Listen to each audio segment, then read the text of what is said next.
provided. Our Coven warriors work from home, activating their on-ground networks and mobilizing resources to reach vulnerable sections of the society.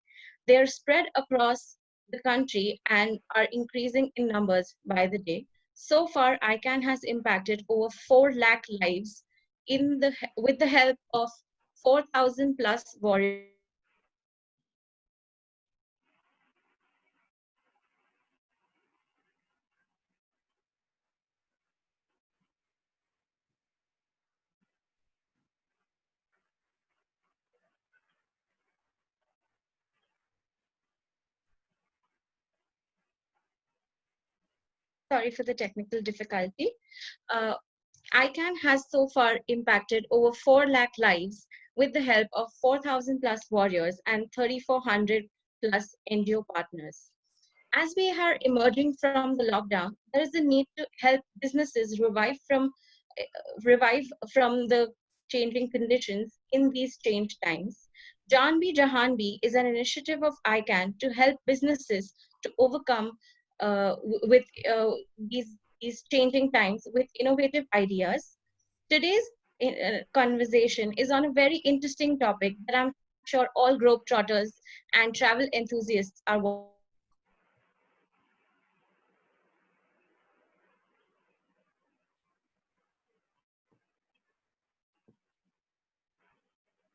Sorry for the technical difficulty. I think I'm having some network issue. No issues. You're back live. Go ahead.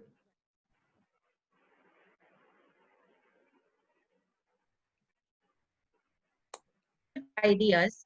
Today's conversation is on a very interesting topic that I'm sure all globetrotters and travel enthusiasts are wondering.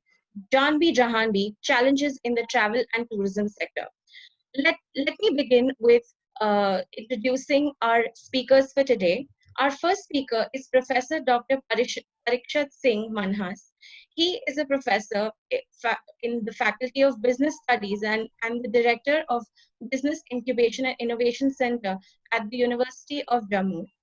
He is also the Regional Director, Asia and Eastern Europe for CED, World Center of Excellence for Destinations, and the President of the Commerce Management Association of India. He is also a Fellow of the Australia and India Institute, New Delhi. Presently, he is the visiting professor at the Taylor's School of Hospitality, Tourism and Culinary Arts, Taylor's University, Malaysia, and Emirates Academy of Hospitality Management, Dubai, United Arab Emirates. I welcome you, Professor Parikshat. Good Our afternoon. second speaker Good afternoon. Thanks for having me. Our second speaker is Mr. Jarnail Singh. He is the business head of the special interest stores at Yatra Online Private Limited, situated in Gurgaon. He specializes in international travel and hospitality. I welcome you, Mr. Jarnail. I thank you for joining us today, Professor Parikshat and Mr. Jarnail. I would like to begin by asking with the first question is that how has the pandemic affected the travel and tourism sector? If Professor Parikshat, you would like to put a little light on that.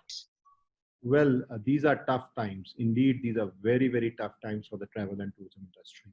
It has impacted us in a very, very big manner, in a huge manner. At this moment, I'm not talking about when the pandemic started or in April or in the month of May, but at this moment, only seven destinations, that's not 7 countries, but only 7 destinations are open for international borders or international travel. And more than 67% of destinations are closed. At this moment, we are calculating, and minded these figures are changing every day. We are calculating a loss of more than 1 to 1.2 trillion US dollars. That's a huge amount. And vis-a-vis shortfall of tourists or passengers is concerned, tourist travel is more than 100 million, 100 to 120 million tourists we have lost. So that's a huge impact.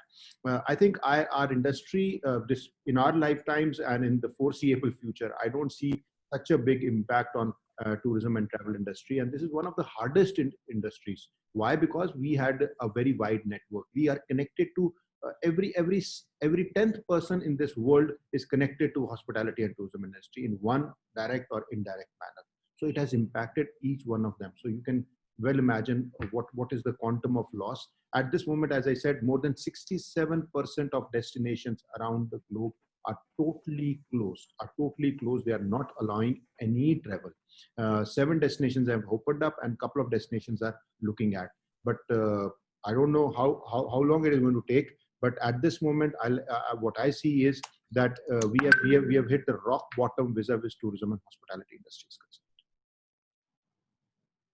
Mr. Jarnail, if you could put a little bit light on that, if you'd like to uh, tell us a little bit about the current scenario.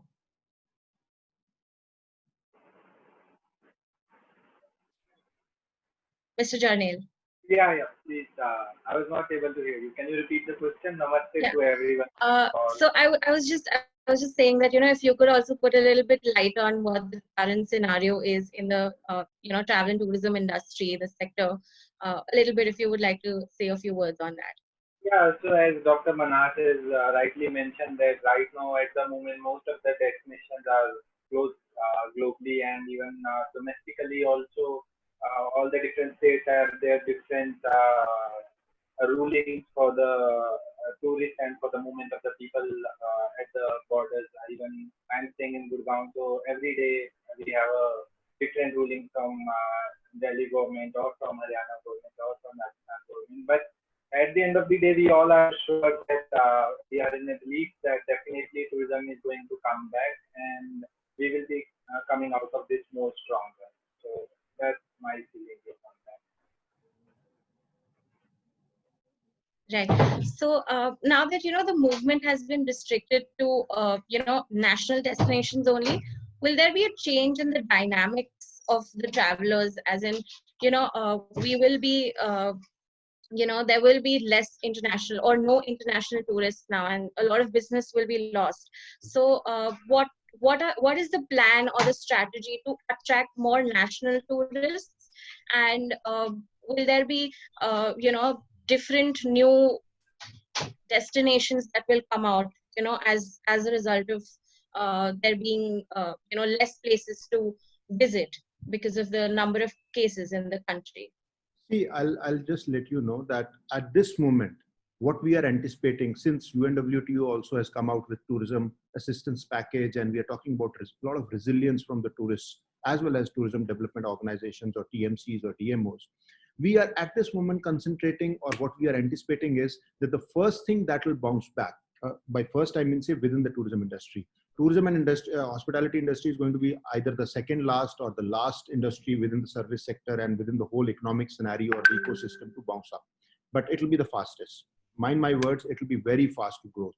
But what we are looking within the tourism and hospitality industry is the first thing that is going to pick up is going to be domestic tourism. That's going to be the key thing. So people are going to look more inwards than outwards. People are not going to look outwards that much. Why? Because of the fact that there is going to be lack of trust. So they are not going to look outwards, they'll start looking inwards. And within inwards also, if I have to travel or if any tourist has to travel, keeping into mind all the safety scenario and the SOPs that the government of India and respective governments of various countries have come out with, and all the directions and all that, he or she would not travel more than 100 to 150 kilometers. So he'll be traveling within 150 kilometer radius and probably not cross the borders of their state, so that they don't have to go into some other state. So domestic tourism within the state is going to be one of the first things. And the second thing is the travel which is supported by emotions. And emotional travel is your religious tourism. So that is going to be the one of the forefront things. As we know, from 8th of June, all the religious places have opened up, and there are so many religious shrines. We have Mata Vaishno Devi over here, Amarnath in Jammu and Kashmir, so Baba Ghulam Shah over here. So a lot of people would be thinking of going to religious shrines. By temperament, we all are very religious people. Indian subcontinent, everybody is very, very religious. And in these tough times, I think everybody is going to try and pray to the God the first foremost. So he or she would definitely would like to go. So this is going to be the changing trend. I think world over, this is going to be the changing trend. domestic tourism, localized tourism is going to pick up. I would not like to travel in a something which is community oriented, like metro or train or aeroplane or buses. I would like to have my own car or own van where my family sits in, 4 or 5 people who all are sanitized and everything is there, who trust each other. So as I told you, trust is a very important aspect. Even in fact, UNWTO also refers to the fact that trust is going to be the new currency. Trust is going to be the new currency. If you don't trust something, you are not going to do that. So trust will be that I drive myself, I go to a local place, and I would start visiting these particular places. So it's not that if a destination, local destination in Maharashtra is developed up, somebody from Jammu and Kashmir will go over there. Maharashtrians will themselves be visiting that particular place. So that's what the DMOs or the travel companies or the travel management companies have to look at it. That whatever is around them, whatever is localized, try to develop them, try to see to it who are the clients who are going to visit them, and try to rebuild and reorient. Right. Mr. Jarnail, if you would like to say a few words about this here. So at the business level, what we had seen in different companies, all the companies are following the slogan given by the government of India. So what they are following is Dekho Apna Desh. So as Dr. Manhas has mentioned that domestic is going to open up first, and that's why all the major travel companies are following this model of Dekho Apna Desh. And secondly, if you see from the time we have opened up our domestic skies, uh, at the moment till yesterday, there are 65 lakh people who had already traveled during this time, and these are those people who got stuck due to any X reason, or they have some, I can say, some travel which is must for them. And now what we are seeing that within down the line after 1 month, there will be a travel which is out of this scenario where people will definitely travel for leisure purpose. But as I said that the first travel would be of 100 to 150 kilometers, where an individual initially pick up his own car and think about the trust, whether his family is safe or not. So the first travel, what we at our level is also feeling is of the domestic territory within a territory span of 100 to 150 kilometers at the max, not an interstate travel between two states. Right. Right. Also, this is something that, everybody is asking, all the travelers, frequent travelers, globetrotters, travel enthusiasts, they've been asking, when will it finally be safe, to travel somewhere? Is there some kind of a timeline, when, the travel and tourism industry can pick up? And second is, how safe will it be for the travelers to, move out of their houses, go to these destinations, have a vacation, and enjoy themselves, most importantly. See, as far as we are concerned, or as far things are moving, Government of India has already opened up, and the airlines have started operating, and things are moving.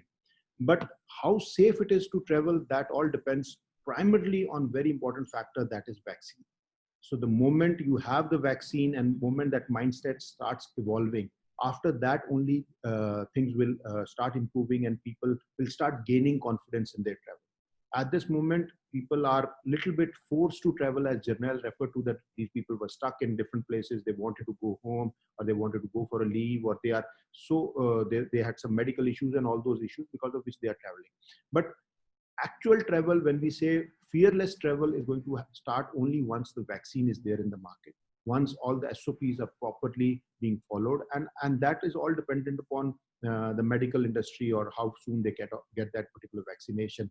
What I feel is, at this moment, till August or September, there are no, by the news and by all the things that we are getting and the feedback that we are getting from the industry, till at least till September, we don't see any chance of that vaccine coming. So once that vaccine comes and we see the results of that particular thing, I think there'll be a fearless travel. Before that, obviously, there'll be travel, but that'll be fearful. That will be bound by some external contingencies. For example, we have all businesses opening up now. Manufacturing is starting. So we have a very important aspect of our tourism, and one very important arm is MICE, meetings, incentives, conferences, and exhibitions. I don't know about incentives and conferences, but at least meetings. A lot of meetings are happening online. But once there will be huge amount of deals covered, somebody will have to visit. Somebody will have to go and see the production facility. So those people will be traveling, and then we also have to see as exhibitions are there. Somebody has to showcase his products. Obviously, Zoom and all these features have come in and they are supporting it, but they'll still be supporting, because if you're doing a deal worth 100 million US dollars or 50 million US dollars or 10 million US dollars, obviously you would want a personal repo and you would like to meet those people. So till that time, it will be forced travel. But yes, there will be some travel, but it will be forced, but fearless, obviously, not till the time we don't have a vaccine and we don't have some sort of a SOP from the WHO and the leading countries that this is now the way forward. Right. One of our viewers has a question. Mr. Sumit Zalpuri. He says that Baltic countries in Europe have come up with a concept called travel bubble. Is it something that can be feasible in our country, and is our government or industry giving it a thought? What's the question? Can you repeat it? I have not. Can you repeat the question? Yeah. He's my class. So, He's from yeah. Amsterdam. Okay, I'll just repeat myself. Baltic countries in Europe have come up with a concept called travel bubble. And is it feasible in our country? So at the moment, see, Europe is opening up. Even Greece has opened up, Slovenia has opened up, Croatia has opened up, and even Australia, even New Zealand, day before yesterday, they had declared themselves corona-free. Outbound travel from India is only possible when, as Dr. Manhas has mentioned, that when there are so many factors in that. Firstly, the vaccine. Secondly, the acceptance of the host country for the Indians. Now coming to his question that whether it is possible in India, uh, uh, what I feel that people will start moving once they will be sure that their family is safe. Firstly, now secondly, regarding this bubble travel, what he has mentioned, I had not checked it what exactly it is and how they are promoting it. I have to check that first, that how they are doing it. But definitely, if it is feasible in India, definitely we are happy to promote it in our country too. So that is the answer. But firstly, we have to see by when we are going to travel, and I would like to add that what at industry level we are feeling that by the end of October or by the starting of November, we are feeling that travel will start begin to pick up. By August, September, we may start getting inquiries, but the real phase I can say will happen by the month of November or October, by October end, in the domestic market. At the moment, the demand is. I'll tell you about this. What happens, Janisha, that obviously these are three very small countries which have opened it up. For your information, this is Estonia, Latvia, and Lithuania. So these three countries have, these three Baltic countries have opened up. And what they have done actually is that amongst them, the people can travel within those three countries. I think combined population of these three countries is a lot less than what the population of Maharashtra is. So, we cannot compare the scenario of a travel bubble within these Baltic countries to us. What they are practically they are trying to do is that within these three countries you can travel anywhere. They are not stopping anybody. Anybody outside these three travel countries coming from those zones will have to quarantine for 14 days. But that's what we are actually doing within our country also. So travel bubble, obviously we have a travel bubble. Everybody is allowed to travel within Jammu and Kashmir. Everybody is allowed to travel within Delhi. Everybody is allowed to travel in Maharashtra. So we have even a bigger bubble on our places. But getting that model and saying that now we should be able to allow to travel to Sri Lanka or to Nepal, that is not going to happen at this moment. And obviously we are now, I think, in top 5 vis-a-vis coronavirus cases are concerned. So we Indians are going to have a lot of issues in times to come vis-a-vis their international travel is concerned. So international travel is a very, very far-fetched position at this moment. How it's going to happen, I think another fortnightly, every fortnight the conditions change, but not this travel bubble concept vis-a-vis these three small countries getting replicated in India at this moment is totally out of question. Right.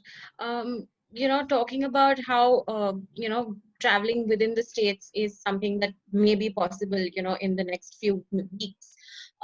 Some of these states, which are the most visited states, have a lot of COVID-19 positive cases.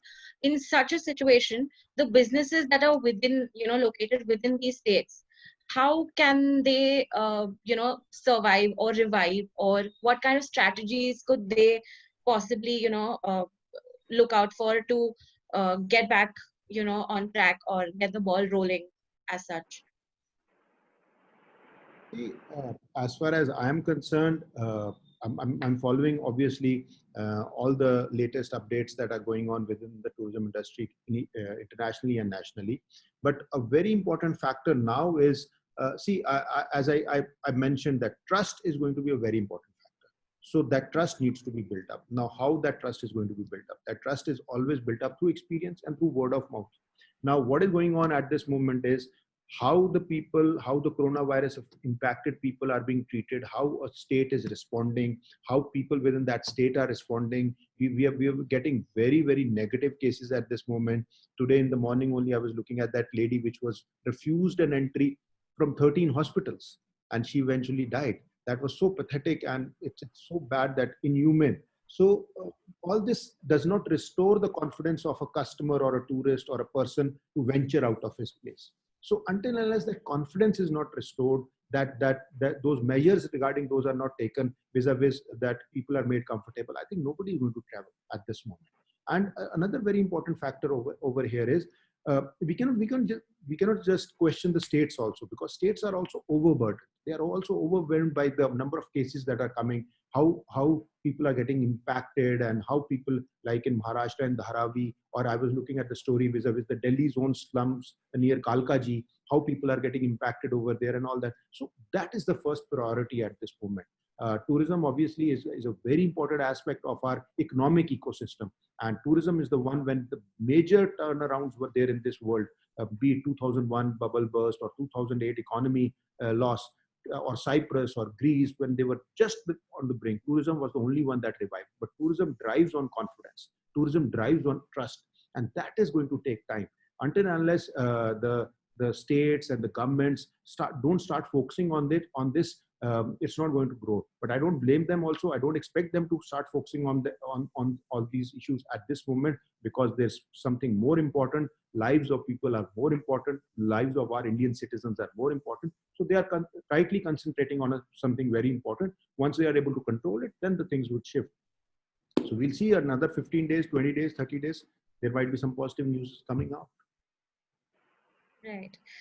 Mr. Jarnail, if you want to add something to this.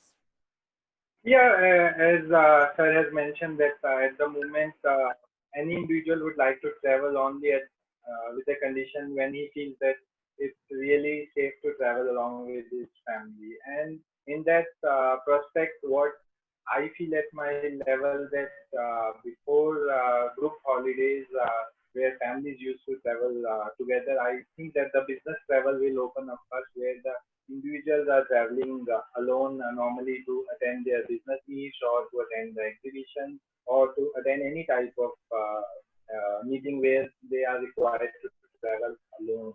And the strategies what you have questioned that what they have to follow at the moment, they have to simply wait. But down the line, as I mentioned in my previous question also, that previous answer also, that by October end, we are thinking that things will begin to change, and by that time only things are going to start moving for those things. So right now they have the option of wait, and right now trust is the major issue that is stopping everyone to travel. And this COVID is again on a rise. Right.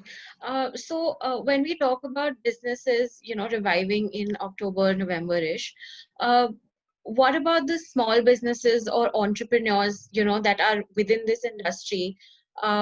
what kind of strategy or what kind of steps can they take to, again, get them back on track? Will they be able to survive and sustain through these tough times?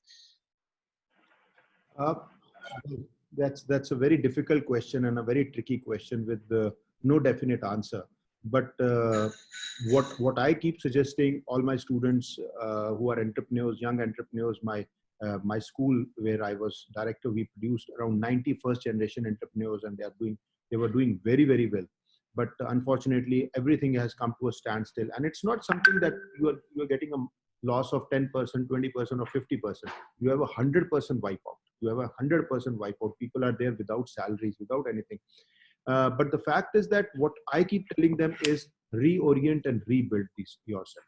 This is the time when when the technology hits us and our computer hangs, we try to reboot it, we restart it, and so this is the time to restart. I know it's easier said than done, because if you have a family of 3 to feed or 4 to feed, and you have elder parents and you have kids and you have wife at home to take care of, I don't think so it's that easy. But we don't have any other options at this moment. So I always keep telling them, reorient yourself, rebuild yourself, look at the brighter things. And as far as the students are also concerned, the young students, I've been telling them that try to acquire new and improved skills. Obviously, there's going to be a great demand for tourism, and I'll share you with very heartening example. In the morning only, early in the morning, I got a message from one of the professors from Australia, and she was saying that our admissions are not down. That means our admissions are 100% full. People are joining with enthusiasm. We have got so many emails and everything coming up. And because we as hospitality practitioners and stakeholders were thinking that people are not going to accept hospitality and tourism now. People as students are not going to join. But the way she told me, and she's a leading professor in Australia, she told me that it's like we were also worried that because most of the universities have to build up their own funds. If they don't get students, they'll not survive. It's not like India where we get government funding. They have to create their own money. So they were very worried that we are going to start losing jobs, but that hasn't happened. Vis-a-vis, coming back to the young entrepreneurs and coming back to the young students, what I can say is that strategize.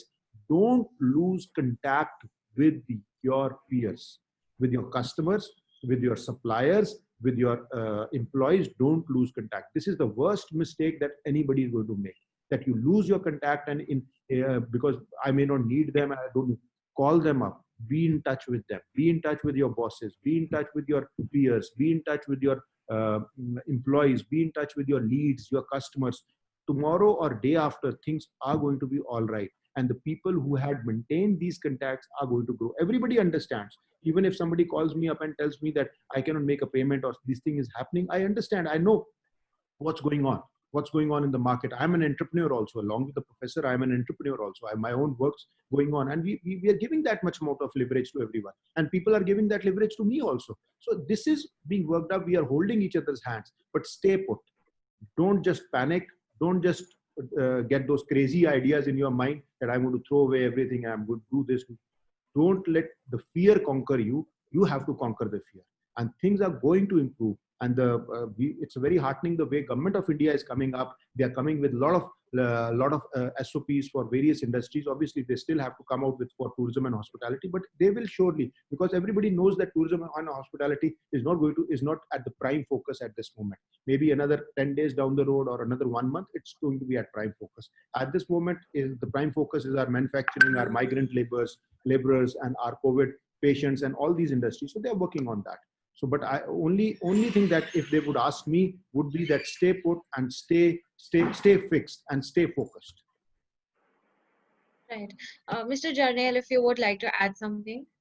Yeah, what I feel that travel will remain to be there from the time we have this human civilization. Man loves to travel from the very beginning. So at a bigger level, the companies like Yatra or the other key companies we have, they are coming up with new products. Basically, we come up with a product called Yatra, where we have a package starting from 50,000 at the moment, where an individual can take a holiday, can take a domestic hotel for the next 3 years, at a major level. But at an entrepreneur level, what you have mentioned, right now, the most important thing for everyone is to keep the touch base with their client right now. And they have to wait for the time. Even the customer is also aware that this is not the time to travel. And even the other challenge what they are facing is the money which got cut of what they had paid for their travelers, those who had booked for this period. And now even the customers are also understanding that this amount has been stuck with the airline or with the overseas hotel where they have paid or with the domestic hotel where they have paid. Right now, the most important thing for each one of us is to keep the touch base, keep the marketing, promotion, everything on, and try to minimize your expenses. That is the best thing what we can advise to the young entrepreneurs at the moment. That's the only. Right. Coming back to what Professor Parikshat said, that the government will be playing a huge role in this situation by coming up with mandates, SOPs, rules. What are the kind of mandatory actions that the government may or should come up with? With one is keeping the traveler in perspective, and second is keeping the businesses, the tourism businesses in perspective. What are the kind of actions that should be taken up on both ends? See, to begin with, obviously, government has to come up with some technical assistance packages, technical assistance recovery packages, what we can build it up like that.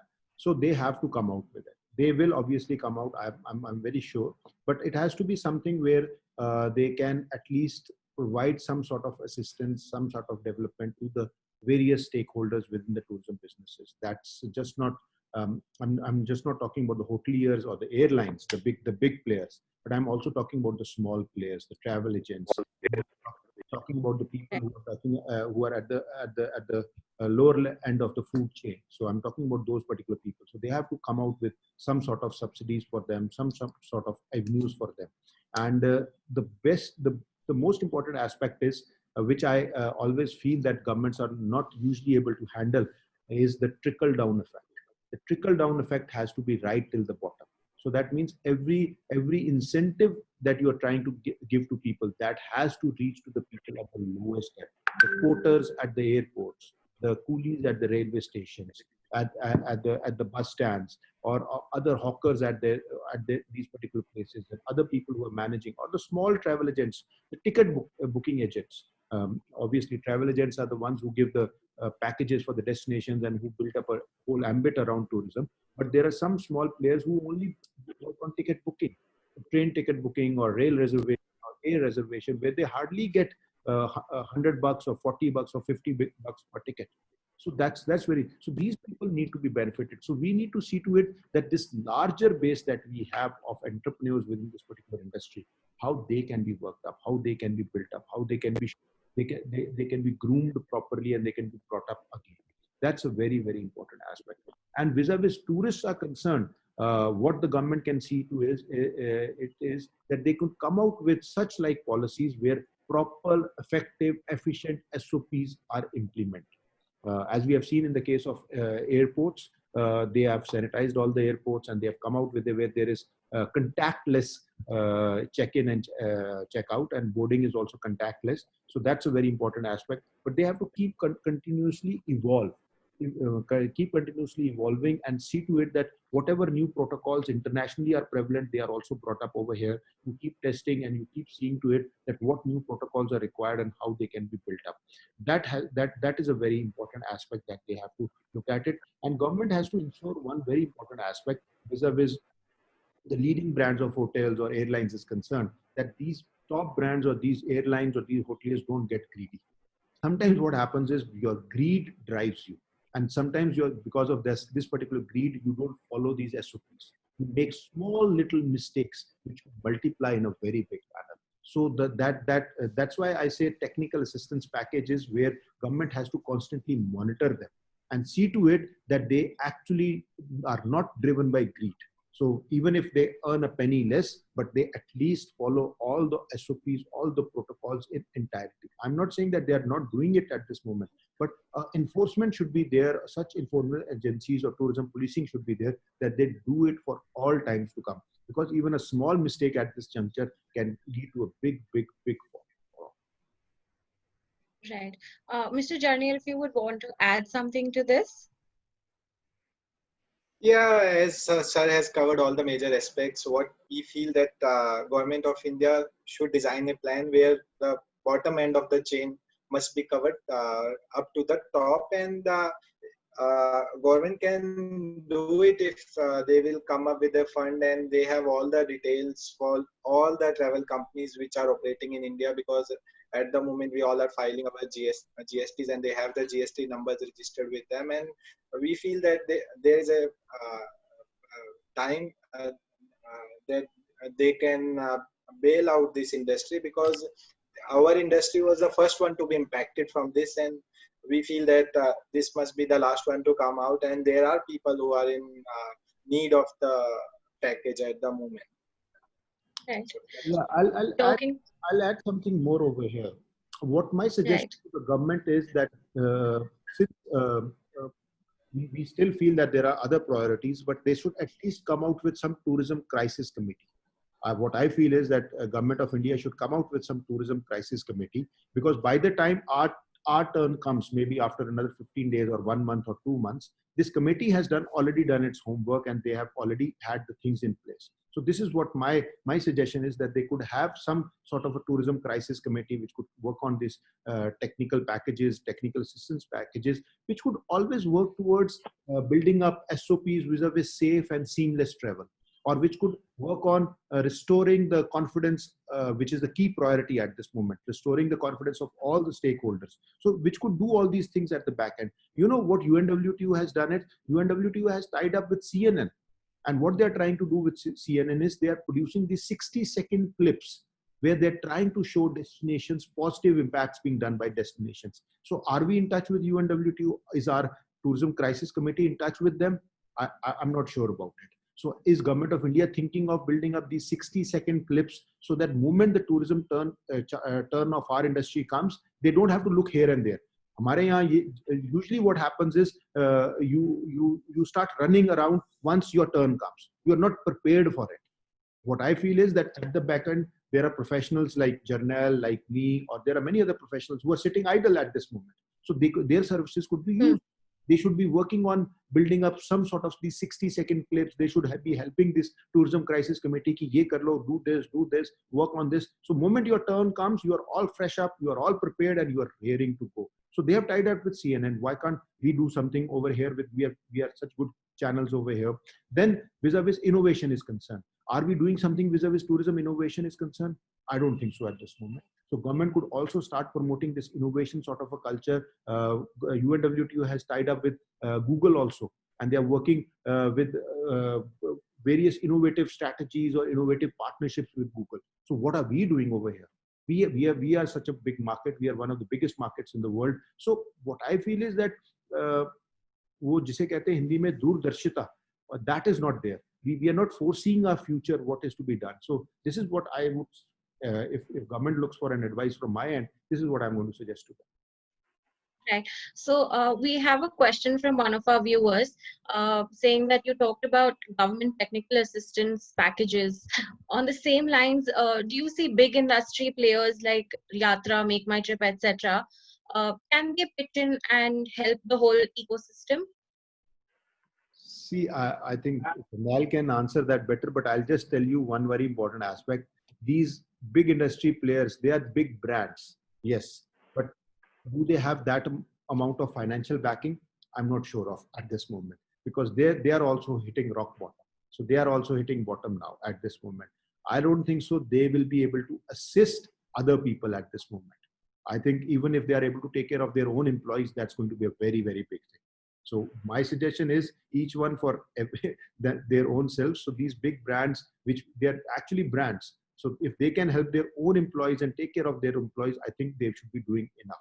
So I'm from my end, I don't think so they can assist in building up or rebuilding the whole ecosystem. Yes, they are big names because of the technology and the dissemination of the information on through internet and social media is so fast that you suddenly realize that this is a very, very big company.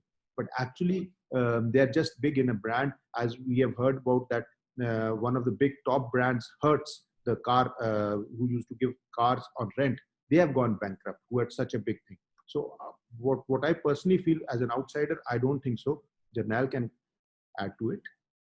No, the situation is same, and whatever our company has done, it is in public domain, and nothing even the bigger brands like Make My Trip, Yatra, or Thomas Cook has hidden or they had kept it among themselves. They had kept it in the public domain, and everything is open. And it's right that if all these major brands are able to save their own house, that is the best thing they can contribute towards the tourism industry. And at the moment, none of the companies having the bandwidth to support people down the chain.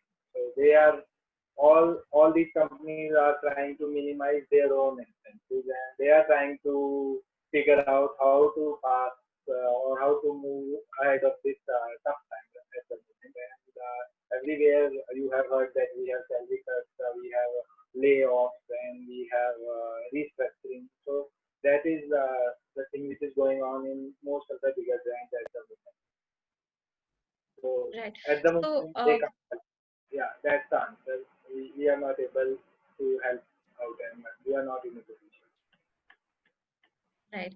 So, talking about investment and finances, what is the future of financiers who invest in this sector? What is going to be their, uh, you know, uh, future or the scope of investment in the tourism sector? If you would like to throw a little bit light on Yeah, that. I'll just add to the earlier question also. One very important aspect that we can look at is that there are even bigger entities within our country as well as in the outside world who are entrenched vis-a-vis their CSR activities are concerned. So that is going to be play a very major role. In fact, UNWTO's World Ethics Committee has found out that a lot of companies internationally have gone way beyond their CSR levels to help out or to reach out to people who actually need it. So there are even bigger brands available who can actually do some CSR work vis-a-vis upliftment of these people in tourism is concerned. Uh, you were asking about the financial aspect vis-a-vis should anybody invest in within this particular company or should anybody invest within the tourism and travel business at this moment. From a business angle, purely at this moment, if you are already invested, stay put over there. But if you want to invest at this moment, just hold back your cards. I would not suggest that you should put your money into travel and tourism industry at this moment. You should hold back your cards until unless you are able to innovate in a very smart way. Obviously, the other day I was having a discussion where I thought of very important concept that we mice, virtual meetings, incentives, conferences, and exhibitions, and we leisure tourism, virtual leisure tourism. So a lot of people are going to look at virtual things, virtually a destination, how it is. So until unless you can give that particular tinge to your company or to your money, otherwise I would not suggest at this moment to invest in this particular industry. Once we have things back on track, then the scenario will change. Right. So, coming back to the tourist, uh, there are many who had planned vacations throughout these, 3-4 months from March to June. Uh, a lot of them had also made their reservations and are not able to fly out due to the global crisis, national crisis, etc. Is there any kind of compensation that will be offered, or will their tickets be, postponed, or what kind of, planning will happen over there? And how soon can international destinations be made open or made available for these tourists? So what happens right now? Those who had booked right now, all the major airlines towards international travel or for the domestic travel. So there is a difference. So one is where you have a group booking, where there are people traveling in a corporate group or in a MICE movement, dealer incentive tour, or the second one is where the individual has booked the ticket at their own. In most of the cases, airlines are offering the rollovers where the individuals has paid up, and in some of the cases they had refunded the money also. But coming to the OTAs, the online travel agents, there we got the refunds. You must have heard that the companies are not refunded to the customers in some of the cases. But Yes.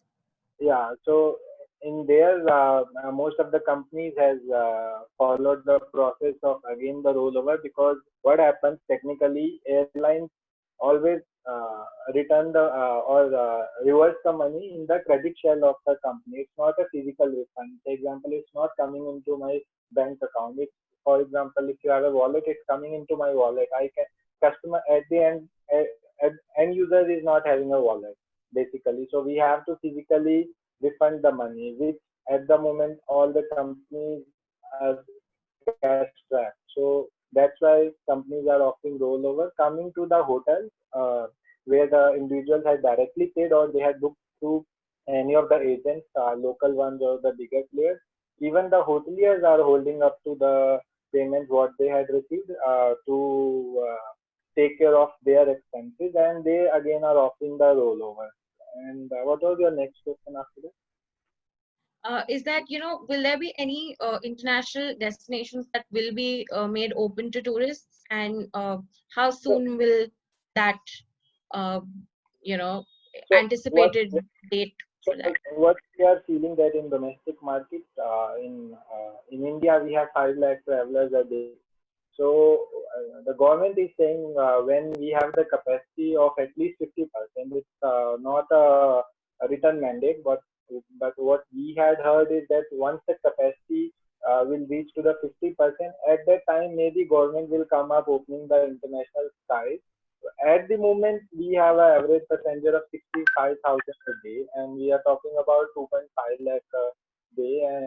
That's the approximate figure I'm sharing with you. And uh, right now, only those people are traveling, those who are stuck due to any XYZ reason. As I had mentioned earlier, that by next month, this type of travel is already over, and there will be people who are traveling for other reasons also, and there maybe we have people traveling for leisure purpose also, or for meetings, or for business visits. So that's the answer, that once we have the half of the capacity, at least in domestic sector, then only we are then we can expect a nod from the government to open up the international skies, and then it depends upon the host nation also to accept citizens of our country, wherein right now we are increasing day by day on corona calendar. So I think that we have to contain that also at some point to open the international skies for ourselves, and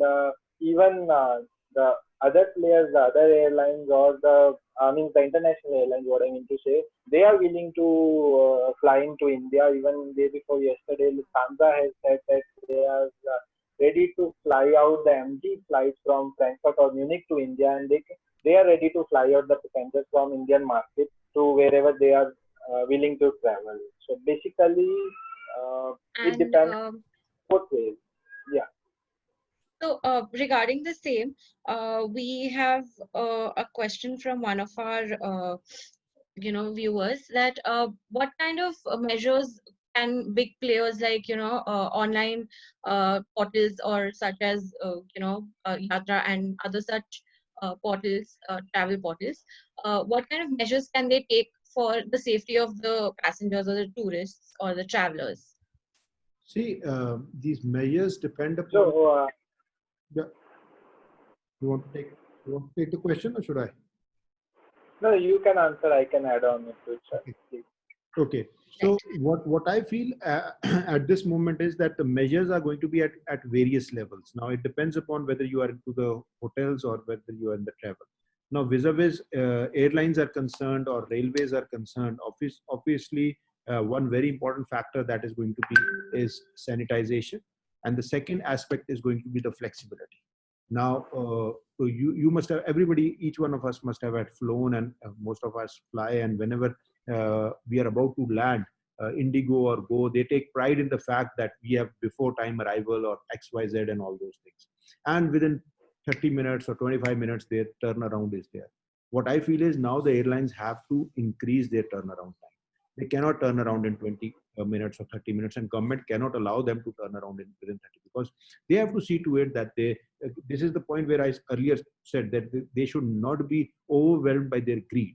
They should be more caring towards their tourists. So what they have to do is that they have to sanitize whole of the plane. So that is going to be very, very important. Second aspect which these airlines could do is that is flexibility.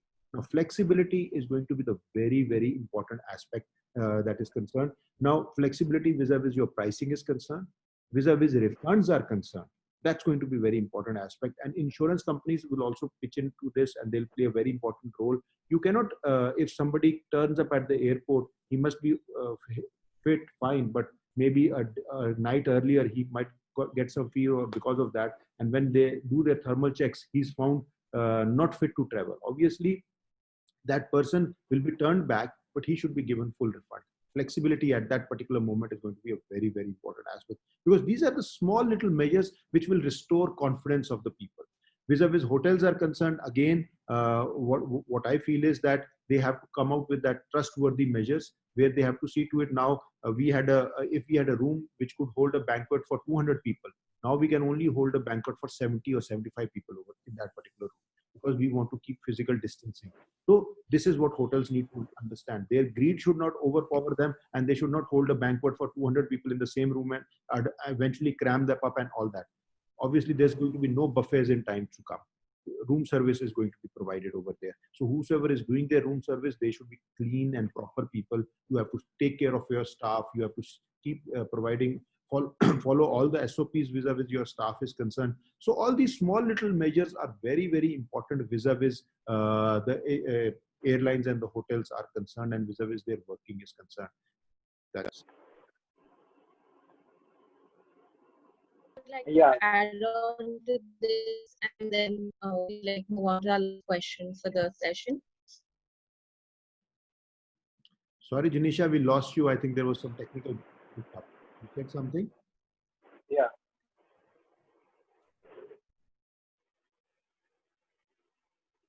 I think Janisha is still having some technical problems. I'll in the meantime, I'll add to the earlier question. I think I'll take over. So Janisha, you are back, or? So I'll take over. I'll just refer to one of the earlier things where the participant had asked about the question regarding how soon the international travel can start and how soon the international travel can work up. It's a two-way process. The international travel is a two-way process. It's not how soon the destination opens up, but it's how soon we are willing to go to that destination and how soon we are accepted into that destination. Now, along with our passports, we are going to carry that health card also, that how good is the city or the state or the country from where I'm traveling. That's also going to be a very, very important aspect. So it's not going to be that the destination is open and we are going to travel. As I already said, that 3% of the global destinations, around 7 to 8 global destinations have eased international travel restrictions, and they have taken significant steps, or significant discussions are being taken up vis-a-vis reopening of these particular destinations. But the basic point is that who are the people who will be allowed to enter in these destinations? As we were talking about that Baltic bubble, so they are only allowing those 3 countries, people from only those 3 countries. On paper, they are open for international travel, but only people from those 3 countries have a seamless, safe travel. So that's going to be a very, very important aspect. It's not just that whether they are open, but who they are allowing to enter into their destination. That's going to be. Right. Sorry, I took your. Okay. I'm sorry. I'm just like being kicked out. There's some network issue on my end. Not anything. Really sorry for that. Yeah. So I think this is the last question for this session. Is that in the current situation, will the rates of the tourism packages be offered? What kind of changes in the rates will be there? Will there be an increase, or will there be discounts for the tourist? See, what I. Mr. Jarnail, if you would like to do this.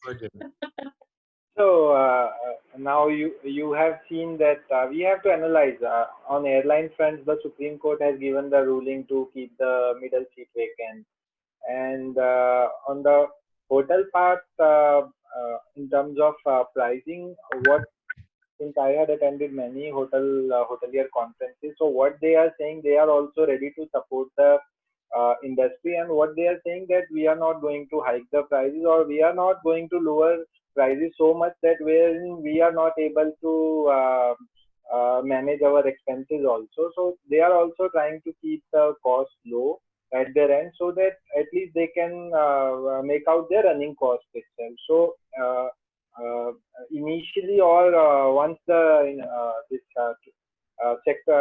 tourists will start moving out, I don't think so the rates will become so higher until and unless there is a major demand push from the consumer side, and which is I think will pick up gradually, not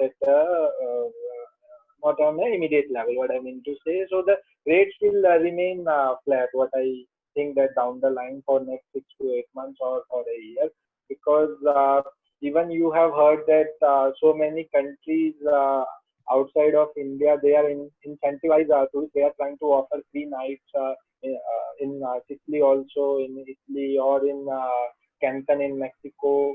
If someone is traveling, they are ready to offer 2+1 night combo free at the moment. Within India, what I know that hoteliers, they are not going to raise the rates immediately. They also want to generate the demand first, and afterwards they will come to a business model where they can make out some money. But initially, there won't be that much impact on the land services. And coming on the airline part, we are again waiting what airlines are going to come up with the pricing for the middle seat, keeping it vacant. And on transporter side, I think that previously people were happy to travel in a group, but now that is again a challenge when we have more than 8 to 10 or 2 different families. Are they willing to travel together? So in that case, we have to look into the factor how we are going to minimize the transport cost for that major part of the package. So that is the segment where I think that certainly everyone is understanding this is the time to revive the industry first, and everyone is very positive and they are supporting each other. So I don't think so immediately there would be any price rise on the package cost in a short Right. period of Professor Parikshat, sorry I interrupted you earlier. If you would like to add on to I'll this. just quickly add it into this is I'm conscious of the time. It's 4:58 now. So I'll quickly add one very important aspect is that customers, I don't think though established tourists will be that worried about the pricing factor because of two things. If earlier I used to have 5 vacations in a year or 4 vacations in a year, now I'll have only 1 vacation in a year. So I will also cut back on my vacation. So I think that cost consciousness will not be there that much. I don't expect Hmm. a decrease in price, but I do expect that prices either will remain flat or will increase within the ambit of plus minus 10%. So that's what is going to be the whole game at this moment. Already tourism and hospitality industry had very narrow margins, had very narrow margins compared to the fact that amount of service that they had to provide. Hotels, like, we need fresh linen every day, we need all these soaps and all these things. So their margins are already squeezed. So I don't expect a decrease in cost, but I don't expect that much increase in cost also. And I don't think that the tourist will be that cost conscious also, because he'll have more money at his disposal because he'll be traveling less. So that is what is going to be a trade-off over here. But I feel that in times to come, obviously, in order to attract larger numbers, some soaps have to come in. Definitely. Okay, any final remarks, Professor Parikshat?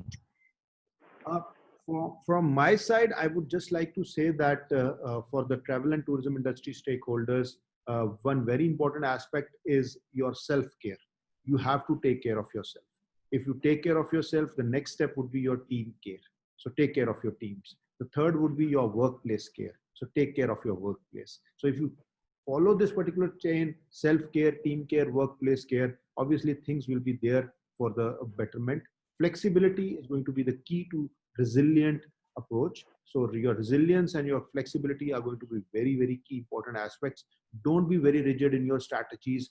Keep evolving, keep improving yourself. Start getting hold of new techniques, new technology. Innovation is the buzzword. See what all you can do with this technology and what technology interventions can be brought on within your industry. That's going to be a very, very important aspect. Thank you, Professor Parikshat. Mr. Jarnail, if you would like to, make any So, final remarks.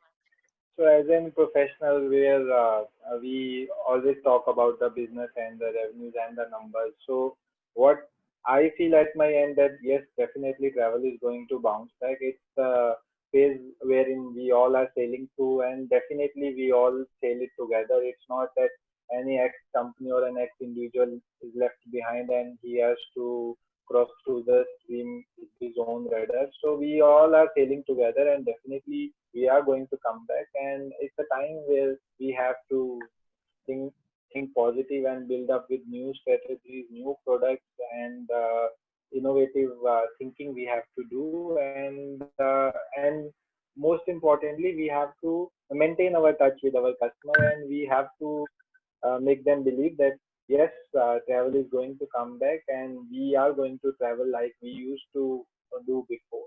So that's there, and on that formula, the whole industry is positive, and all the people around the companies are working day in day out to come out of this pandemic. Right. Uh, thank you so much, Mr. Jarnail. On this note, we would like to conclude this session with Professor Parikshat and Mr. Jarnail. I would like to thank you both for taking out the time to come. I know Professor Parikshat is in and out of meetings, and even Mr. Jarnail is quite busy with his schedule. So thank you for taking out the time and sharing your thoughts with our viewers on this session. It was indeed insightful and very engaging. I would also like to thank our viewers for attending this discussion. And before we go, we would like to play the I Can theme song and end this session on a musical note. One more thing that I usually do in my web lectures, we take a digital selfie. So let me take a Ah, digital selfie so that all three of us are there. So here's the digital selfie so that everybody is part of that. That's a memory that we can always keep. So we have a new thing. right, Now your song. definitely. Adan.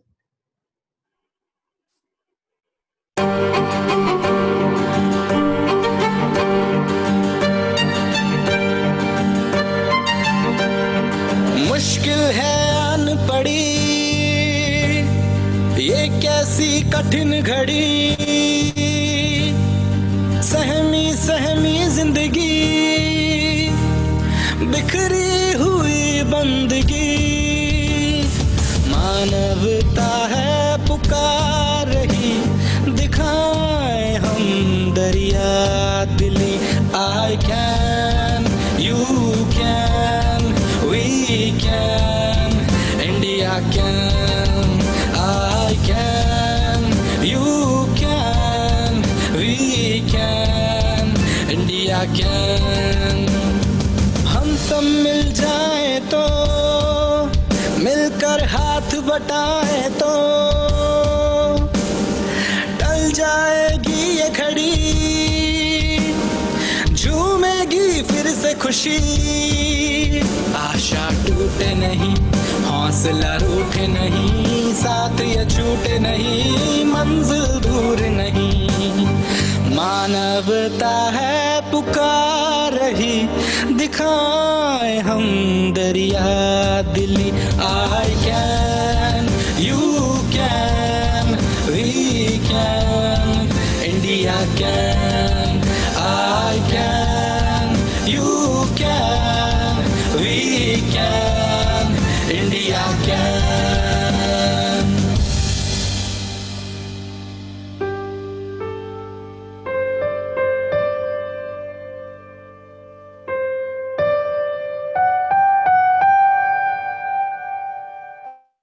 Very good. That was very nice. Thank you and have a great day. You too. Take care. Bye bye. Thanks for having us.